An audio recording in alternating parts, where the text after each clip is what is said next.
қазақты қазақ қылып тұрған ислам дейтіндей сендер қандай сорлық деңгейге түстіңдер? Қалай қазақты қазақ қылып тұрған ислам? Сенің тілің қайда қалды? Сенің мәдениетің қайда қалды? Сенің құндылықтарың қайда қалды? Сонда сендер қазақты қазақ қылып тұрған мұсылманды ислам дейтін болсаңдар, исламнан шыққан қазақтың бәрін қазақ емес қылып жіберейін деп тұрсыңдар ма?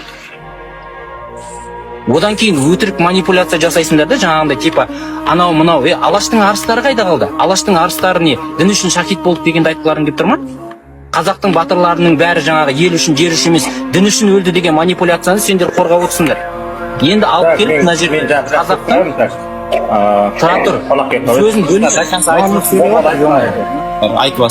қазақтың Алаштың арыстарының басты атылу себептері олардың ұлтшылдығы және саяси көзқарастары. Әлихан да, Міржақып та барлығы олардың басты атылу себептері өздерінің мына елге тәуелсіздік алып беріп, мемлекетімізді құрсақ деген саясат, сол көзқарастары үшін олар атылды. Енді сендер алып келіп, солардың осы ұлт үшін талпыныстарын, ұлт үшін жанын берген еңбегін алып, өздерінің исламдарың үшін жық беріп атсыңдар да.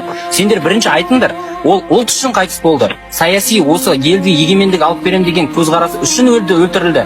Ал одан кейін барып, үшінші, төртінші кезекте айтсаңдар, олардың діни көзқарастары да әсер етті десеңдер, мен сендерге ештеңе демеймін. Бірақ сендер келесіңдерді басты себебі дін дейсіңдер. Қайда қалды олардың ұлтшылдықтары?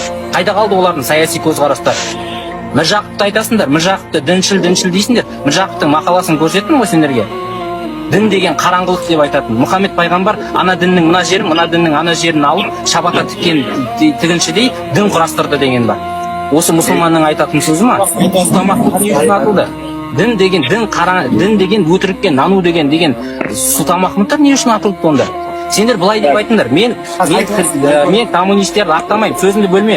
Мен коммунистерді ақтамаймын, ол Сталинді де ақтамаймын. Олардың бәрінікі дұрыс емес, қазақтың қаймағын, қазақтың халқын қырды. Олардікі дұрыс емес, олардікі террор, олардікі жауыздық. Бірақ сендер осындай тарихи оқиғаларды алып, біздің дініміз үшін қана өлген, олардың басты себебі дін, қазақтың бәрі мұсылман болған деген әңгімені өйтіп баста неге шығарып, фокусты өздеріңе қарай бұрмаңдар.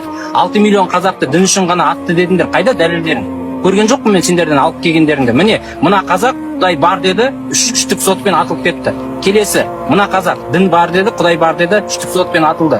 Алып келіңдер, пожалуйста. Сол кезде сендердің сөздерінің тамтығы болады да.